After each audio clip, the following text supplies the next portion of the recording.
नमः संस्कृताय दोस्तों, यूट्यूब चैनल से मैं साधना आप सबका स्वागत करती हूँ। आइए दोस्तों, आज हम लोग संस्कृत वर्णमाला के अंतर्गत माहेश्वर सूत्र में आने वाले चतुर्दश सूत्रों को पढ़ेंगे और चतुर्दश सूत्रों के अंतर्गत जो प्रत्याहार संज्ञा है उसे आज हम लोग देखेंगे। प्रत्याहार कैसे बनाया जाता है इसका अध्ययन करेंगे और प्रत्याहार संज्ञा क्या है। माहेश्वर सूत्रों के बारे में हम लोग पढ़ चुके हैं दोस्तों। इस संज्ञा वर्णों के बारे में पढ़ चुके हैं। माहेश्वर सूत्र के वर्णों में जो अंत में हलंत वर्ण होता है उसकी इत संज्ञा होती है। हलंत्यम इति सूत्र से इत संज्ञा होती है दोस्तों, और तस्य लोपा से उसका लोप हो जाता है। उस हलंत्यम वर्ण का जो प्रयोग प्रत्याहार वर्ण बनाने में, प्रत्याहार बनाने में किया जाता है। प्रत्याहार के वर्णों में हलंत वर्ण नहीं जुड़ता है दोस्तों। आइए देखते हैं कि प्रत्याहार क्या है। आज हम लोग प्रत्याहार संज्ञा का अध्ययन करेंगे दोस्तों। प्रत्याहार प्रति उपसर्ग है दोस्तों। आंग भी उपसर्ग है दोस्तों। ही धातु है। घय प्रत्यय मिला के क्या बना है प्रत्याहार। प्रति आंग उपसर्ग 22 होते हैं दोस्तों, जो किसी भी वर्ण के पहले लगाए जाते हैं, किसी भी शब्द के पहले लगाए जाते हैं दोस्तों, उपसर्ग कहलाते हैं। उपसर्ग प्रति, आंग, परा, उपसम आदि 22 उपसर्ग बताए गए हैं। तो जिसमें से प्रति और आंग प्लस ही धातु है दोस्तों। ही धातु है, घय प्रत्यय है। ये सब के योग से क्या बना है हमारा प्रत्याहार है। क्या बना है प्रत्याहार। घय प्रत्यय लगा के अप्रति उपसर्ग और आंग उपसर्ग से ही धातु में घय प्रत्यय लगा के प्रत्याहार बनाया गया है दोस्तों। प्रत्याहार शब्द का अर्थ होता है संक्षेपीकरण। क्या होता है दोस्तों? संक्षेपीकरण। प्रत्याहार का संक्षेपीकरण कैसे होता है दोस्तों? जैसे अयुरीली क ए ओंग, अयुड़ रीली क ए ओंग ऐ ओच, इतने शब्दों को दोस्तों हम लोग अच प्रत्याहार में समाहित कर देते हैं। अच प्रत्याहार अगर अच कह दिए तो अच का मतलब अयु रीली ए ओ ऐ औ, इतने वर्णों का बोध होता है दोस्तों। तो इसीलिए प्रत्याहार शब्द का अर्थ जो होता है वो संक्षेपीकरण होता है। प्रत्याह्रियन्ते संक्षिप्यन्ते वर्णाः यत्र स प्रत्याहारः। प्रत्याह्रियन्ते संक्षिप्यन्ते वर्णाः यत्र च प्रत्याहारः, यानी प्रत्यय और ही धातु के अंत में संक्षेपीकरण यानी जो प्रत्याहार का वर्ण है, जो विस्तृत रूप से उसे संक्षिप्त करने के लिए जो इस प्रत्याहार का विधान किया गया है महर्षि पाणिनि ने। जैसे हल प्रत्याहार को बताने के लिए दोस्तों संपूर्ण व्यंजनों को लिखना पड़ेगा, संपूर्ण व्यंजनों को उसमें समाहित करना पड़ेगा, उसका अध्ययन करना पड़ेगा। तो हल कह देने से हमारे संपूर्ण व्यंजनों का बोध हो जाता है दोस्तों कि संपूर्ण व्यंजन हल प्रत्याहार में आते हैं और संपूर्ण स्वर जो होते हैं अच प्रत्याहार में आते हैं।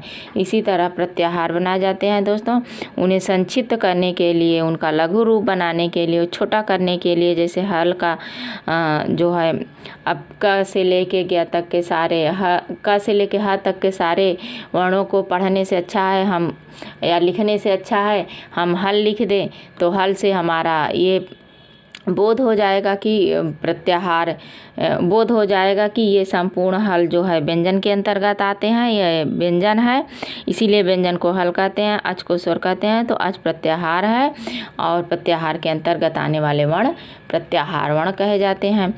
जिनकी सहायता से कम शब्दों में अधिकतम बात कही जा सके उन्हें प्रत्याहार कहते हैं दोस्तों। जैसे हम आप लोगों को बता चुके हैं कि हल को कहने से संपूर्ण व्यंजन का बोध हो जाता है, वही कह रहे हैं जिनकी सहायता से कम शब्दों में अधिकतम बात कही जा सके उन्हें प्रत्याहार कहते हैं दोस्तों। प्रत्याहार संज्ञा विधायक सूत्र है। आदि अंतेन संहिता। प्रत्याहार संज्ञा विधायक सूत्र क्या है? आदिर अंतेन संहिता। प्रत्याहार प्रति प्लस आंग प्लस ही, प्रति उपसर्ग आंग उपसर्ग और ही धातु से घ प्रत्यय लगा के प्रत्याहार बना है। प्रत्याहार शब्द का संक्षेपीकरण होता है। प्राहियन्ते संक्षिप्यन्ते वर्णाः यत्र स प्रत्याहारः, जिनकी सहायता से कम शब्दों में अधिकतम बात कही जा सके उन्हें हम प्रत्याहार कहते हैं। प्रत्याहार का सूत्र है आदिरन्तेन संहिता। अत्यंत इत वर्ण के साथ जो आदि वर्ण वह मध्यगामी सभी वर्णों का बोधक होता है, यानी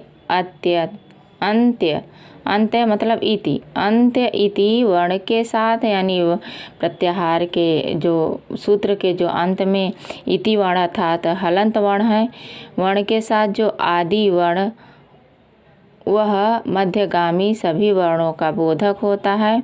जैसे अच प्रत्याहार दोस्तों, अच प्रत्याहार बनाएंगे तो अच प्रत्याहार में अच लिख देने से संपूर्ण व्यंजन का संपूर्ण स्वरों का बोध हो जाता है। उसी तरह अच प्रत्याहार में भी इसका प्रयोग किया जाता है दोस्तों।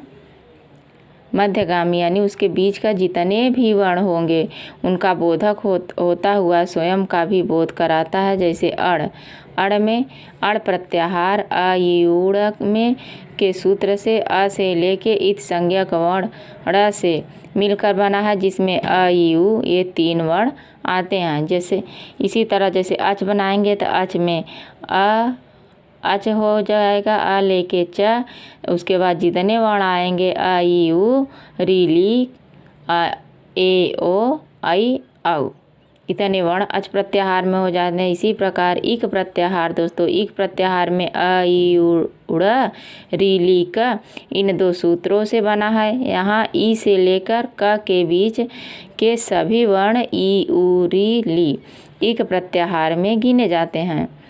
प्रत्याहारों की संख्या संस्कृत में कुल 42 प्रत्याहार बनाए गए हैं दोस्तों।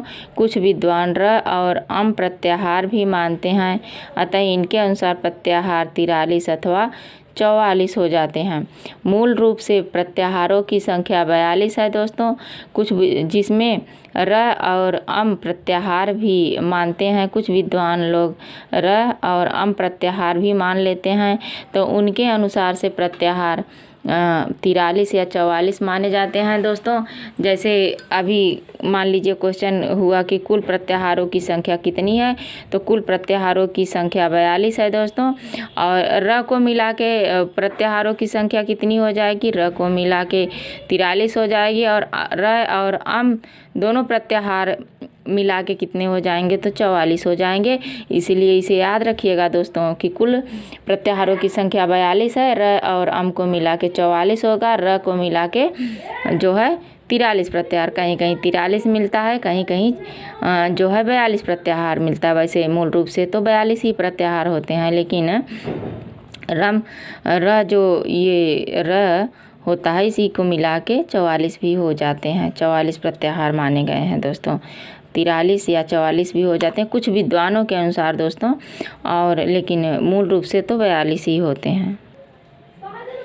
प्रत्याहारों के विषय में विशेष जानकारी दोस्तों, प्रत्याहार के विषय में जानकारी, आइए हम लोग इसका अध्ययन कर लेते हैं। आज प्रत्याहार में समस्त 9 वर्ण आते हैं। ये अ युड़ से लेके ए औ च तक के 4 सूत्रों से बना है, पहले बता चुके हैं दोस्तों। इसीलिए स्वरों को अच भी कहा जाता है। अच क्या है, प्रत्याहार है, और इस अच के अंतर्गत हमारे 9 मूल स्वर आ जाते हैं, जो अ यू री ली ए आई ओ औ इतने आते हैं दोस्तों। इसी तरह हल प्रत्याहार में समस्त 33 व्यंजन आते हैं, जो हैवरट से लेके हल तक के 10 सूत्रों से बना है। इसीलिए व्यंजनों को हल भी कहा जाता है। व्यंजन को हल क्यों कहा जाता है दोस्तों, क्योंकि क से लेके ह तक के जितने वर्ण व्यंजन में आते हैं सभी व्यंजन हल प्रत्याहार में समाहित होते हैं। और एक बात और है दोस्तों, जो हमारे 4 प्रकार के व्यंजन बताए गए हैं, 3 प्रकार के माहेश्वर सूत्र के अनुसार जो 3 प्रकार के व्यंजन बताए गए हैं वो हमारे इसी हल में होते हैं दोस्तों। जैसे हैवरट, ये हमारा हैवरट जो है दोस्तों, ये हमारा अंतस्थ व्यंजन है, इसे यड़ में समाहित करते हैं दोस्तों। यड़ प्रत्याहार में आता है, जो हैवरट और लड़, हैवरट और लड़ को मिला के ये जो य औड़ा, ये हो जाएगा दोस्तों।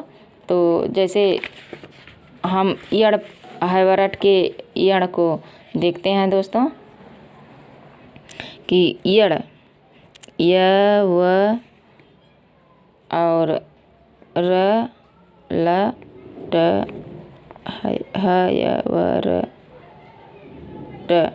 ट है दोस्तों, और यहाँ ल और उड़ा है। तो इसको य को औड़ा को मिला के हम कर दिए यड़। जब यड़ कर दिए तो कितना बचा दोस्तों, य व र ल, य व र ल, ये वर्ण बन गए। तो इसीलिए ये इसको क्या कहते हैं, यड़। ये अंतस्थ व्यंजन है दोस्तों, अंतस्थ, ये अंतस्थ व्यंजन कहलाते हैं और ये यड़ प्रत्याहार के अंतर्गत आते हैं। आप लोगों को समझ में आ गया दोस्तों। य और को मिला के यड़ प्रत्याहार हो गया। यड़ प्रत्याहार में य व र ल ये हमारे आ जाते हैं, य व र ल। क्योंकि यहाँ से लिए हैं तो इसलिए ये छूट गया है दोस्तों, तो इसको नहीं गिनेंगे। य व र ल ये हमारे यड़ प्रत्याहार के अंतर्गत आ जाते हैं। ये दोस्तों हमारा जो है 5वां सूत्र है और ये हमारा 6ठा सूत्र है। तो इसको मिला के यड़ प्रत्याहार बना लिए और यड़ प्रत्याहार के अंतर्गत ये आ जाता है। तो इसी तरह दोस्तों हैवरट से लेके हल तक के 10 सूत्रों से बना इसी को व्यंजन को हल कहते हैं। अब जैसे दोस्तों माहेश्वर सूत्र के, जैसे दोस्तों अभी हल प्रत्याहार, हल कह देने से हमारे सभी व्यंजन जो होते हैं दोस्तों इसमें समाहित हो जाएंगे, सभी व्यंजन आ जाएंगे। जैसे ह य व र ट और लड़ और इयम ग ड़ न म झ भ ई घ ढ ध स जब ग ड द स ख फ छ ठ थ च ट त व ये हो जाएगा दोस्तों। यहाँ हो जाएगा क प य और स और फिर यहाँ हो जाएगा हल। तो इसमें इतने ढेर सारे वर्ण आने पे इनको प्रदर्शित कर दिया जाता है हल से। ये हल हो गए। तो हल प्रत्याहार के अंतर्गत ये वर्ण आते हैं। उसी तरह दोस्तों झस प्रत्याहार है। झस प्रत्याहार के वर्णों के चौथे वर्ण झ भय घड़धस, झ भय घड़धस आते हैं दोस्तों। जो झ भय और घड़धस इन 2 सूत्रों से बना है दोस्तों। झ भय झस है ना, तो झ और स को मिला के हमारा झस प्रत्याहार बन गया है। तो झ भ इसमें आ जाएगा झ घ ढ ध, क्या झ भ घ ढ ध। तो किसमें, झस प्रत्याहार में। झस प्रत्याहार कैसे बनाए हैं, झ भय और घड़धस इन 2 सूत्रों से मिलके तो झ और स को लेके झस प्रत्याहार बना दिए हैं दोस्तों। उसके बाद इसके अंतर्गत वर्ण आ गए हैं जो है झ भ और घ ढ ध, झ भ घ ढ ध। ये झस प्रत्याहार के अंतर्गत आते हैं। जैसे जस प्रत्याहार दोस्तों, जस प्रत्याहार में वर्णों के तीसरे वर्ण आते हैं जो जब ग ड द, जब गढ़ दस। तो यहाँ स को नहीं गिनेंगे दोस्तों। स को इसलिए नहीं गिनेंगे कि स को जो है हम प्रत्याहार में समाहित कर लिए, इसको प्रत्याहार बना दिए गए हैं। तो इसके बीच के जितने वर्ण आएंगे इसको छोड़ के तो जब ग ड द, जो जब गढ़ 10 सूत्र है उससे बना है दोस्तों। ज और स, ज और स को मिला देंगे तो जस प्रत्याहार बन जाएगा। उसी के अंतर्गत जो वर्ण आएंगे ज, ब, ग, ड, द, ये प्रत्याहार के वर्ण कहे जाएंगे। किसके? जस प्रत्याहार के वर्ण कहे जाएंगे। और जस प्रत्याहार कैसे? जब, गढ़, दस, ये वर्णों के तीसरे वर्ण हैं दोस्तों। जैसे क, ख, ग, च, छ, ज, झ, ज, च, छ, ज, और ट, ठ, ड, और त, थ, द, और प, फ, ब। सल प्रत्याहार, सल प्रत्याहार में चारों ऊष्म वर्ण आ जाएंगे दोस्तों। कौन कौन? स, श, स, श, स, स, ह आते हैं दोस्तों। और ये स, स, र और हल, इन दो सूत्रों से बना क्या? सल प्रत्याहार। ये स और ये ल, ये स और ये ल दोनों मिला के क्या बन गया? सल प्रत्याहार। और इसके वर्ण कौन आ जाएंगे? स, स, और ये ह। ये ऊष्म वर्ण कहलाते हैं दोस्तों। इन्हें ऊष्म वर्ण के नाम से जाना जाता है। और इनका प्रत्याहार का नाम क्या है? इनके प्रत्याहार सल प्रत्याहार है। जैसे दोस्तों यण प्रत्याहार के अंतर्गत हमारे य व र, ल आते हैं, उसी तरह सल प्रत्याहार के अंतर्गत स, श और र ये आते हैं दोस्तों। स, श, ह, यानी ये इसको तालव्य स कहते हैं दोस्तों, इसको मूर्धन्य कहते हैं, इसको दंत स कहते हैं, और ये ह है। यण प्रत्याहार में चारों अंतस्थ वर्ण य व र ल आते हैं, जो हैवरट और लण इन दो सूत्रों से बना है दोस्तों। और अयूरी, लीक, ऐ, ओंग, ऐ, औच आदि 14 सूत्र के अंत में जो ड़, क, ग, च आदि हल वर्ण आते हैं, उनका प्रयोजन प्रत्याहार बनाना है दोस्तों। जैसा कि कहा गया है, णादयो णाद्यार्थ, णादयो णाद्यार्थ, णादयो णाद्यार्थाः, यानी ये जोड़ क्या है दोस्तों? इत संज्ञक वर्ण है। इन्हीं से हमारा प्रत्याहार बना जाता है। जैसे अयूड़ के ड़, रीली के क, ए ओंग के ग, ऐ औच के च, ये सूत्रों के अंत में हलंत वर्ण आते हैं। ड़, क, ग, च आदि हल वर्ण कहे जाते हैं, यानी हलंत वर्ण होते हैं दोस्तों। इसमें हल लगा है तो हलंत कहते हैं। इनका प्रयोजन प्रत्याहार बनाने में किया जाता है। जैसा कहा गया है, णादयो णाद्यार्थाः। आज बस यहीं तक दोस्तों। नमः संस्कृताय। आगे के सूत्रों में हम आप लोगों को प्रत्याहार बना के दिखाएंगे दोस्तों। प्रत्याहार का अध्ययन करेंगे कि प्रत्याहार कैसे बनता है दोस्तों, और किन किन प्रत्याहारों में कौन कौन से वर्ण आते हैं। आगे के वीडियो में इसका अध्ययन करेंगे दोस्तों। और इससे प्लीज़ दोस्तों हम बार बार यही कह रहे हैं कि इस कमेंट के माध्यम से बताइए दोस्तों। हमें कोई सुझाव नहीं मिल रहा है, कोई कमेंट नहीं मिल रहा है कि आप लोगों के वीडियो कैसे लग रहा है दोस्तों। धन्यवाद।